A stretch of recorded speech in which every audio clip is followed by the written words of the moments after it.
Hey, what's up, you guys? Today we're looking at this is my 1984 Seiko 7A38 Quartz Chrono Sports 100. Um, this was actually a gift to me from my father-in-law. It was his watch. He got it in 1984 and wore it for a long time, but he just had it in a desk drawer and he wasn't really into it anymore, and he knew I was into watches, so he actually gifted it to me.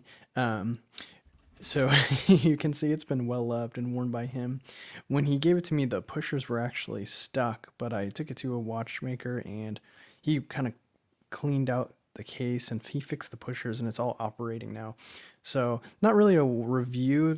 Obviously, these aren't in production anymore. You can't hunt them down on eBay. But this is a really cool piece, so I just kind of wanted to share my thoughts on it with you. So starting with so this is obviously a vintage size watch. So it's 37 millimeters and it's only 44 millimeters lug to lug. And then it's quite thin. It's only about 11.5 millimeters thick. And then it's 18 millimeters on the lug width. And you can see that the whole case and bracelet was PVD black. It's obviously worn away with a lot of use and time. And then the pushers were all gold, as well as the bezel has a gold tone kind of on the knurled part of the crown. So it's a really cool, like, gold and black style. The hands were also, at one time, I think they were more gold. They have there's definitely some, maybe some slight water damage or something happened to them. But they still kind of have that gold hue, but they have faded with time. The bracelet does taper down to 16 millimeters, and then it goes back up to 18 millimeters on this clasp. That's good. Most of the black is worn away, but you have this really cool, this is really raised, the Seiko emblem here, and then it's just a pressed metal clasp. Obviously, this is from the 80s. I don't know if they did like milled out clasps back then. And then you have a lot of micro positions on this watch, which is nice. And then this is one of my favorite parts. If you look at the back, let's see if I can get it to focus. You have the Seiko wave. So the modern, dive style watches have the wave, but it's a much more modern interpretation. It's like a 3D effect. This is just like etched into the case. And I had this, when I first saw this, I was so enamored with it that they were doing this all the way back in the 80s, and they carry that tradition on to today. So it's super cool. Screw down case back. And then coming back around to the dial, you have, so I don't know if this is Hardlex or just acrylic crystal. It's quite scratched from its use, but I did a little research. I guess the Hardlex trademark was registered in 1980. This watch was produced in 1984, but I don't know if they used Hardlex. If anyone knows, I'd love to find out. On the dial, you actually do have applied markers at like the 12. Everything but the 3, 6, and 9 are little applied markers. They are loomed. The loom doesn't really work anymore.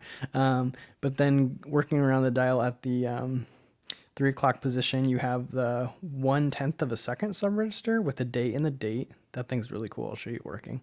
You have your running seconds for your normal time at the 6 o'clock. And then at 9, you have elapsed minutes when you're running the chronograph. And then you have that chronograph second hand, basically time when you're doing the chronograph. So this is powered by the 7A38 movement, which I did a little research on that too. Apparently, although I don't know if this is contested, in 1983 Seiko made the 7A3A movement, and I guess that's the world's first analog quartz chronograph. And what's cool about it is it was a 15 joule movement, but it doesn't have any plastic parts. It's all metal. So it was designed to kind of be like worked on like your more mechanical watches, where you could have a watchmaker take it apart, replace worn out parts. So really built to last. As you can see, this watch is almost 30 years old, and actually more than that. It's 36 years old, and still working really good. I'll show you. But so this has the next movement that's based on the 7A28. This is a 7A38. So it's still all metal parts, and it has, I'll show you the functionality. It's pretty cool. So you can activate the chronograph here, and you'll see that you have the 1/10 of a second going wild over there, which is really cool. You have the second hand for the chronograph running, just ticking along. And then I'm going to let it run. But what's cool is you have this lap timer. So if you hit this button over here, it will pause the chronograph. Now the chronograph is still timing, but it'll let you get a reading. So if I wanted to figure out like, you know, I wanted to time something and then maybe I write down this time recording and then I want to be like, oh wait, but I want to go back to what I was timing. I hit this button and it catches up to where it would be. It's a really cool feature. I don't know how long this 1/10 of a second will run. I've let it run for 5 minutes and it kept going. So it might just go all the way through the 30 minutes elapsed. And I would imagine when this 30-minute elapsed timer goes all the way around, it will automatically stop the chronograph. One thing that I love about this movement, and you're going to notice the minute elapsed timer on this side, you'll see as it crosses the 12, it's just going to tick over 1 tick like that. So that's like more reminiscent of a, in my experience, I've never seen a quartz chronograph do that. Mechanical chronographs do that. But the quartz I've had, like in the Dan Henry and stuff, the elapsed minute is just slowly going, kind of like gradually. I don't like that because it doesn't really show discrete measurement.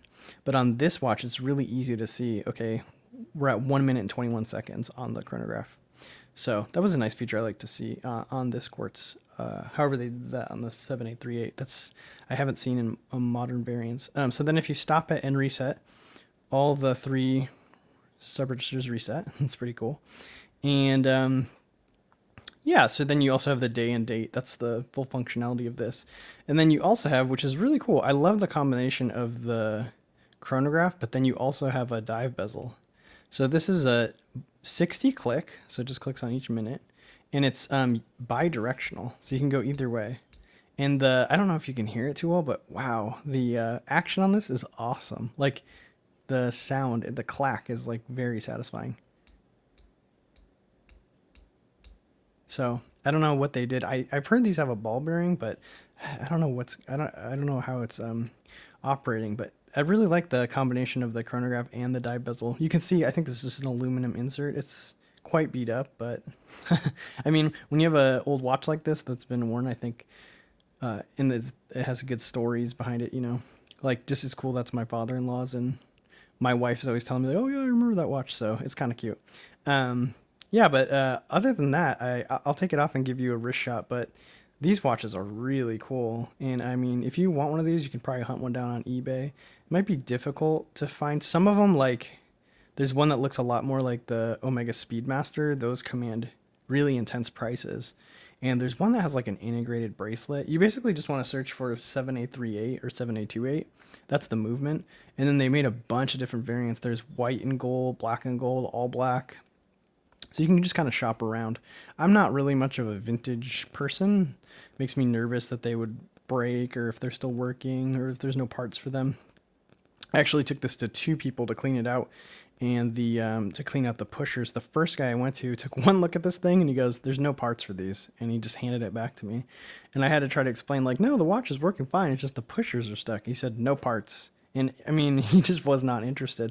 But I took it to another watcher, kind of like a watchmaker in the area, and he took one look at it and he's like, oh yeah, I can do this. So even finding the right person to work on it is kind of nerve-wracking. The individual that I ended up cleaning out had, you know, I kind of knew people that had worked with him before, so I knew he was trustworthy. But I'm going to go ahead and show you a wrist shot and then just give you some closing remarks on this guy. So here it is on my 6 3/4 inch wrist. You can see that vintage size of 37 millimeter and then 44 millimeter lug to lug. And then black watches always tend to wear a bit smaller. But you can see this works perfect on my wrist size. I'm really into this size and this whole style of watch. So yeah, that's all I really had to show you for today. Not really a review. I think this watch is awesome. I think if you can get your hands on one, I would go for it. But obviously with vintage watches, there's a lot of risk involved if knowing if it's going to work, knowing if you're going to be able to fix it. So I generally try to avoid it. So, you know, proceed at your own peril. If you do attempt to do something like that, you're going to want to make sure the person has really good reviews. You can check for like, one of the best things to ask for if you're looking for a vintage watch is you want to see like a movement shot, so you can kind of make sure it has the right movement in it. Things of that nature. That's really not my realm of expertise or interest, but you know, I couldn't pass up restoring this gift, and I look forward to wearing it in the future. All right, thanks guys. If you haven't subscribed, I would love you to subscribe to the channel. It would really help me out. And then like this video if you liked it. Other than that, I'll see you next time.